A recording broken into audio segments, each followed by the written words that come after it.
Hello, Senator Isakson. My name is Hannah Carlin and I'm from Canton, Georgia. I'm a student at Georgia Southern University in Statesboro. And like millions of Americans, I believe that it is time for Congress to implement a comprehensive genocide prevention strategy for both humanitarian and practical reasons.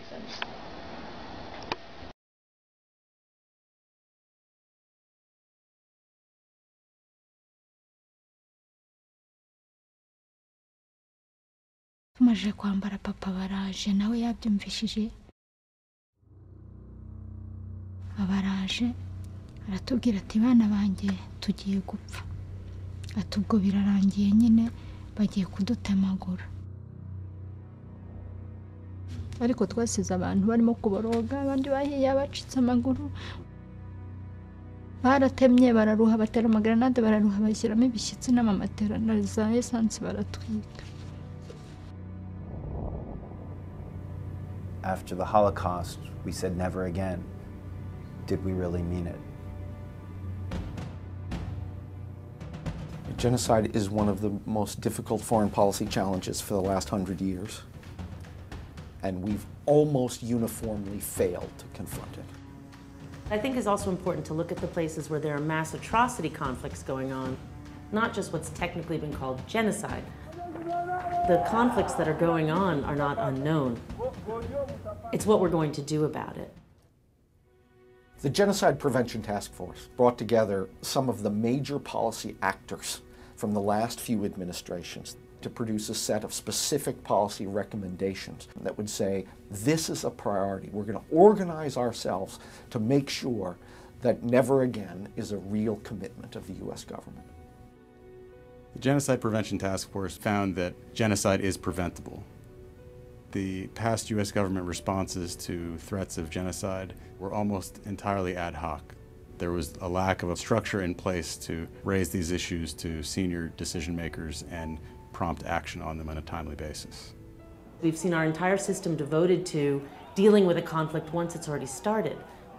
Far easier, less bloody, less expensive to try and intercede when you see the roots of these conflicts. Cut things off before the violence really begins. One of the most important shifts recommended by this report is really a shift of mindset. When we act early, we save lives and we save money. Preventing genocide is not only something we should do for humanitarian reasons or for moral reasons, but that it's actually in the U.S. national interest to do so. When we see genocide take place, it fuels instability in corrupt places where we see other kinds of problems that threaten our interests.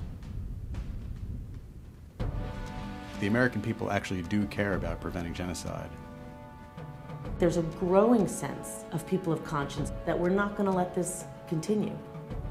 We're well aware that Congress cares about this, but they also have to have the tools to do something about it. The GPTF recommendations are giving our leaders the tools to be able to succeed. This time when we say never again, it's a pledge to ourselves that we are going to proactively do what we can to take that pledge seriously. If these recommendations were put into law, there's no question that we'd have a better chance at saving lives. When basic human rights are violated, it concerns us all. And when we have the ability to protect them, we have a responsibility to do so. Stop genocide for once and for all!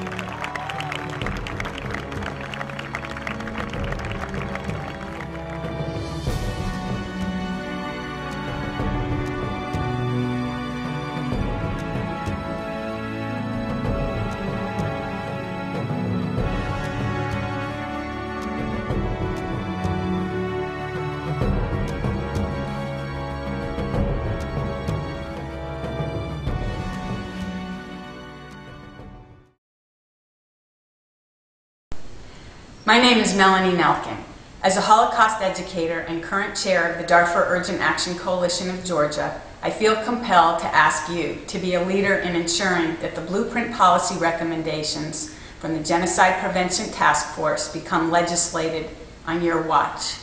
Genocide has continued to shape world history, and we are asking you to do all you can to support implementation of these recommendations that will enhance our nation's capacity to respond to emerging threats of genocide and mass atrocities on a global level.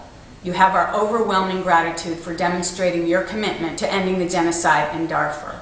We need your help now and your leadership to certify that the words "never again" will not just be another broken promise. We look forward to the opportunity to work with you and your staff to institutionalize genocide prevention and make it a reality. On behalf of all concerned Georgia citizens, we thank you.